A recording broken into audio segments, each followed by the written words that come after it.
jofwambo gin bende gidhielo yo machal nade George?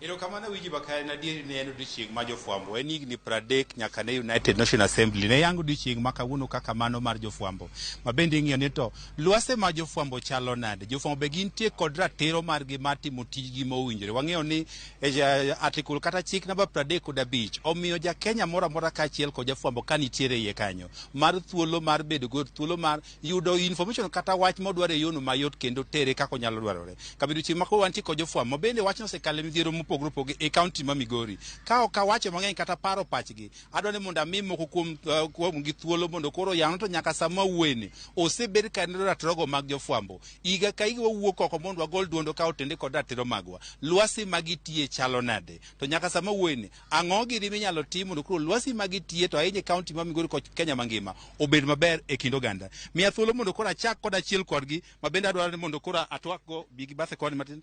Adwani chak na gi nyingi en odiochieng' ma jofwambo. Lwasi mar tij fwambo chalo nade?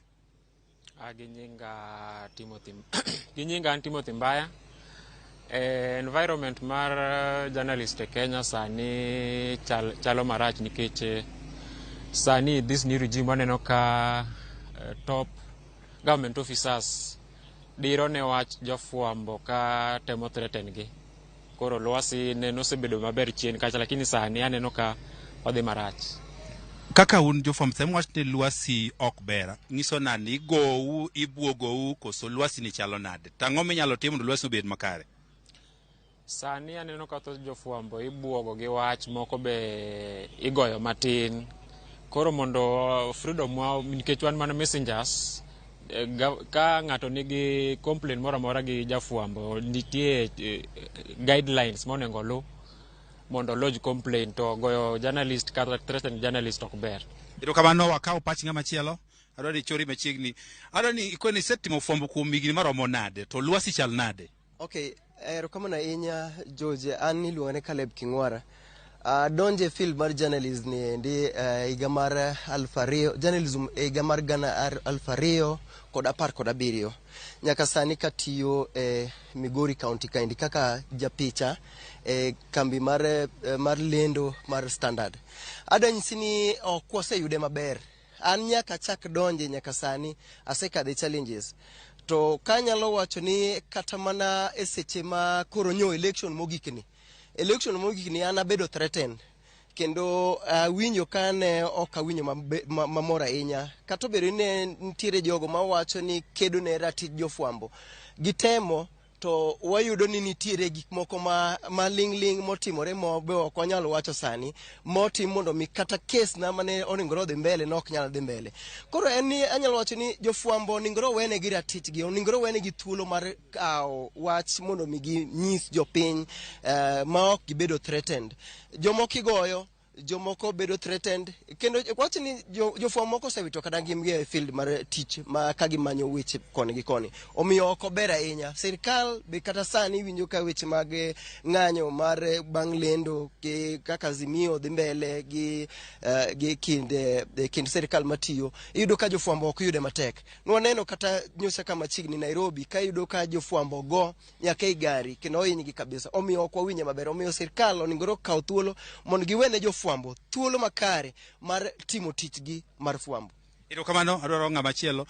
Penjo maduong' en ni jofwambo yudo ka ywak ni ok migi ratiro mar yudo wach kata information ma gidwaro. To chik namba 35 omi thuolo mar yudo wach midwaro no bede county obede sirkal kamoro amora midwaro.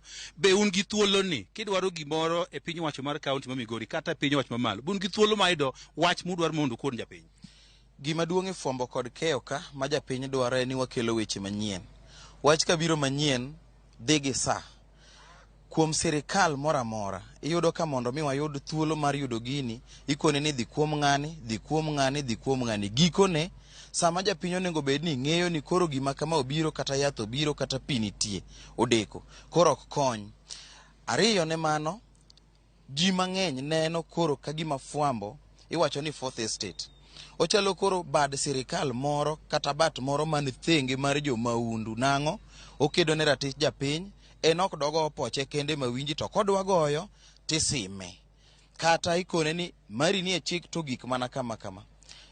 Andakwa jotendwa te kong'i nyaka kanise kowach ni jafwambo moro hiny kata jafwambo moro buogi, time mapiyo nikech gik matimore Kenya kata piny mangima onge ng'ama deng'egi kata bad arita kwe ma en sirikal owuon ka jafwambo pok omenyo. Generally en ni pok onywakwa kaka dwarore, to wanywakore gi teko wate mwambemore wabet piny, koro ng'ama dewa onge. Penjo mosebed ka bende iseyo jofwambo ni nitie samoro ma ok undik maber, to samoro wach nu ka asoya kamachielo, gini ben adieri koso? Gimomiyo ma timore, iluonga Dolphus Don, atiyo gi K24 TV Migori County. Gima timore ni samoro ikaka jafwambo idhi ikaw side story, itimo story maber, to ka idaro mondo winj pach nyawadu, pach ng'ama chielo, tinyi do kacha kulwari kaka nyawadu moro kawacho ni mondo mi information ilori mang gik sabedhi. Ko chuni samoro mani timocha mani docha emomo jitim bangi koro kaso suwok ng'ama chielo wacho ni dak ni biro ira, to enyewe ni gocho ne mocha kulori molori ko ka jafwambo bedo kichit mate kabisa e information. Maybe kako dhi ka gimwa tieko, adieri ni kanye usekale lwasi matek, ere kaka utemo mukalma, ere kaka isurvive buok nitiere, ang'o ma miyo podu gik nyaka kamentie podi ne tij fwambo? Gima miyo jafwambo bedo gima miyo wachopo kama wantie ni luore nikech yudo ka ma tiji manisomo kendo ma tich mitiyo ionge option moro, koro kata tek kata yot to chuni nyaka itie, en gimiero ok inyal weye nikech koro wach tek, ma tiji midago, ma tiji mabe samoro pidhi, koro kata tek kata yot nyaka itie kata kadhe matek, mani gima wasebedo kwa survive. Ero kama natiko gi ng'amo gik in Gabriel mondo lernwa en ni useler midhiero mokalo mukale, ang'o minyalo tim mondo midhiero gi watieki kod lwasi obed makare ne jafwambo? Ero kamano gi nyinga an Polikapo Chieng', an anyalo wacho ni mokwongo wegute fwambo emonego bede e line mambele mar konjo fwambo, nikech gine jomondikowa, gine mwatiyo negi news gi wa collect gi to gine magi air gi, koro watiyo negi, koro mokwongo nyaka gi protectwa, ging'e ni wan the employees mondo gikonywa. Mar ariyo, fwambo king'iyo fwambo en kaka yor nweng'o ne jomoko, koro tiji mar nweng'o no onego warite maber, to alwora mar tich bende onego bed maber. Momiyo koro kata ka moko kuoma bedo threatened, to weg ute fwambo onego bi wach ni mago jotijewa, ka nitiere shida moro mowuok to wuoguru mondo udiscuss kodwa to gin gibed spared. Mane aka nyalo wacho. Wacho ute fwambo an gadiene wasano kigolo lipode mopogore kata mida council golo ka jofwambo buogi, in kaka jafwambo be isetimo tiji gadieri miwacho ni kata time gadieri, koso nitie seche moko bende jofwambo timo gik mok ni kare? Mano bende nitie. Mokwongo jofwambo ok wan te wan jofwambo, nitiere jofwambo modonje fwambo nikech jomoko timo fwambo, tido ni jafwambo mobedo train modhi e full course motimo 4 years, gini do ni tije gi to riere, lakini moko mokuoma moko timo fwambo matinde jo MCK miyo ni iluongo gi nang'o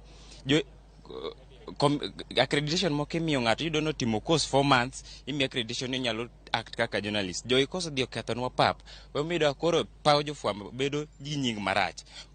MCK wach mar miyo ji accreditation ng'ata ni ene media oso wuoye e radio kore miya to bed otiti ji lendo, mano nego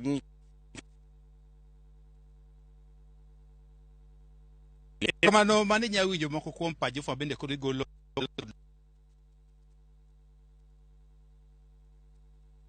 kwayo mar gini oganda mopogore opogore gi thuolo mondo koro giti tijgi.